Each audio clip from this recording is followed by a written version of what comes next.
YouTuber Anvesh పై case దర్యాప్తును సైబరాబాద్ పోలీసులు వేగవంతం చేశారు. హైదరాబాద్ మెట్రోలో బెట్టింగ్ యాప్ల ప్రమోషన్ యాడ్స్ కు 300 కోట్లు లంచం తీసుకున్నారని డీజీపీ జితేందర్, మాజీ సీఎస్ శాంతికుమార్ పై అన్వేష్ ఆరోపించారు. అన్వేష్ ఆరోపణలను ఖండిస్తూ హెడ్ కానిస్టేబుల్ నవీన్ కుమార్ ఫిర్యాదు చేశారు. దీంతో అన్వేష్ పై పలు సెక్షన్ల కింద పోలీసులు కేసు నమోదు చేశారు.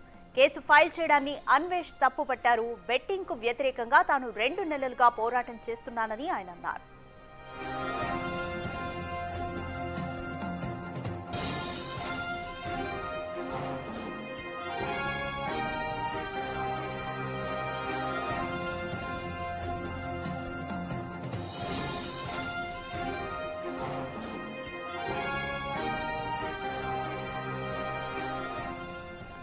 మోర్ డీటెయిల్స్ మా ప్రతినిధి సురేష్ అందిస్తారు. సురేష్, బెట్టింగ్ యాప్ల ప్రమోషన్స్ కి సంబంధించి 300 కోట్లు లంచం తీసుకున్నారని డీజీపీ జితేందర్, శ్రీ శాంతి కుమార్ పై అన్వేష్ అయితే ఆరోపించారు. ఈ నేపథ్యంలో ఆయనపై కేసు నమోదు చేశారు. కంప్లీట్ డీటెయిల్స్ ఏ విధంగా ఉన్నాయి, దీనిపై విచారణ ఎంతవరకు వచ్చింది?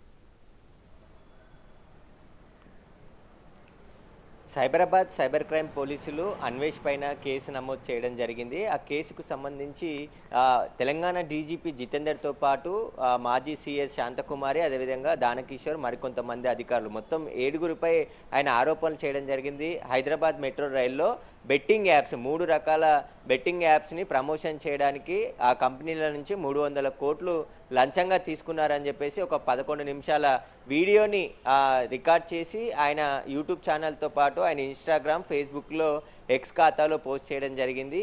ఆ వీడియోలో చాలా ఆసక్తికరమైన ఆరోపణలు అన్వేష్ చేశాడు. దాంట్లో బెట్టింగ్ యాప్స్కి సంబంధించి నిషేధం ఉన్నప్పటికీ ఈ మెట్రో రైల్లో రోజు వందల మంది ప్రయాణించే మెట్రో రైల్లో ఇలాంటి బెట్టింగ్ యాప్స్ ప్రమోషన్ చేయడం వల్ల యువత బెట్టింగ్ యాప్స్ ఆడి డబ్బులు పోగొట్టుకున్నారని చెప్పేసి కూడా ఆయన చెప్తున్నాడు. దానికి ముఖ్య కారణమైనటువంటి వాళ్ళు డీజీపీ జితేందర్, అదేవిధంగా CS Shanthakumari, Danakishore, metro rail MD NVS Reddy, వీరందరూ కూడా కలిసి లంచంగా 300 కోట్లు తీసుకున్నారని చెప్పేసి ఆ వీడియోలో ఆయన పెట్టాడు. ఆ వీడియోని పోస్ట్ చేసి మళ్ళీ తర్వాత 2 రోజులకే డిలీట్ చేయడం జరిగింది. ఆ తర్వాత అది గమనించిన పోలీసులు ఐటీ సెల్లో పనిచేసే నవీన్ కుమార్ సైబరాబాద్ పోలీసులకి ఫిర్యాదు చేయడం జరిగింది. ఆ ఫిర్యాదు పైన పలు సెక్షన్ల కింద కేసు నమోదు చేసి పోలీసులు దర్యాప్తు చేస్తున్నారు. ప్రస్తుతం ఆయన ప్రపంచ యాత్రికుడిగా విదేశాలు తిరుగుతూ ఉన్నాడు.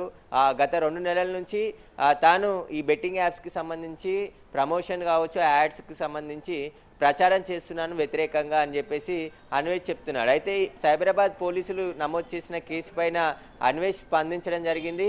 తాను ఒకవైపు బెట్టింగ్ యాప్లకు సంబంధించి పోరాటం చేస్తుంటే తనను పైన కేసు నమోదు చేయడం ఏంటి, అసలు దోషులపై కేసు నమోదు చేయకుండా నా మీద కేసు నమోదు చేశారని చెప్పేసి కూడా ఆయన ఆగ్రహం వ్యక్తం చేయడం జరిగింది. తాను బెట్టింగ్ యాప్ కుటుంబాలు ఎవరైతే చనిపోయారో బెట్టింగ్ యాప్ వల్ల ఆ కుటుంబాలకి సంబంధించి ఇప్పటి వరకు 5 మందికి 2 లక్షల రూపాయల ఆర్థిక సహాయం కూడా చేశానని చెప్పేసి ఆయన వెల్లడించడం జరిగింది. దీనికి సంబంధించి ఎవరైతే బాధ్యులపైన చర్యలు తీసుకోకుండా తనపైనే కేసు నమోదు చేస్తారా అని చెప్పేసి కూడా ఆయన స్పందిస్తూ చెప్పడం జరిగింది. కాబట్టి ఇప్పుడు అన్వేష్కి సంబంధించి అనేక ఆరోపణలు గతంలో సెలబ్రిటీలు, యూట్యూబ్ ఇన్ఫ్లుయెన్సర్లు వాళ్ళపై చేశారు. కానీ ఏకంగా ఈసారి తెలంగాణ డీజీపీ, అదేవిధంగా ఐఏఎస్ అధికారులు వీరందరిపైన కూడా ఆయన ఆరోపణలు చేయడం జరిగింది. బెట్టింగ్ యాప్ ద్వారా లంచాలు తీసుకున్నారని చెప్పేసి కూడా చెప్తున్నారు. తనకు తెలిసినంత కూడా అక్కడ ఐపీఎస్ ఐఏఎస్లకు తెలియదా అని చెప్పేసి కూడా యూట్యూబ్లో మాట్లాడడం జరిగింది. అంతేకాకుండా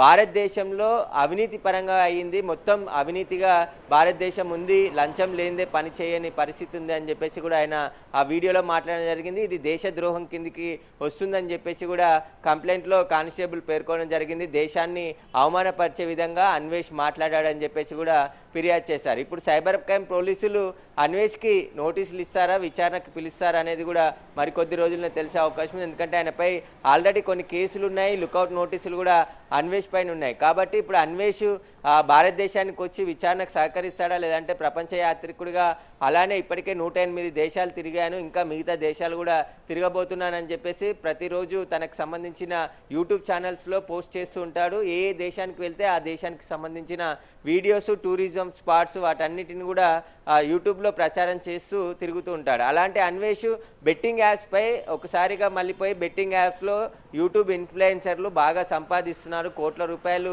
బెట్టింగ్ యాప్ల కంపెనీల నుండి తీసుకొని ఆ బెట్టింగ్ యాప్స్ని ప్రమోట్ చేయడం వల్ల తెలంగాణ ఏపీలో ఉన్నటువంటి యువకులంతా కూడా బెట్టింగ్ యాప్స్లో డబ్బులు కోల్పోయి ఆత్మహత్యలు చేసుకుంటున్నారు. వారిపైన కఠిన చర్యలు తీసుకోవాలని చెప్పేసి పోలీసులకి ఆయన వీడియో ద్వారా విజ్ఞప్తి చేశాడు. కొంతమంది సెలబ్రిటీల పేర్లు కూడా చెప్పుకొచ్చి రోజుకొక సెలబ్రిటీని ఆయన టార్గెట్ చేస్తూ చెప్పడం జరిగింది. కాబట్టి ఇప్పుడు పోలీసులనే టార్గెట్ చేయడం జరిగింది. ఐఏఎస్ అధికారులను కూడా ఆయన టార్గెట్ చేసి వీడియో చేశారు. అసలు అన్వేష్ వెనకాల ఎవరుండి వీడియోలు చేస్తున్నారనే దానిపై కూడా పోలీసులు ఆరా తీస్తున్నారు.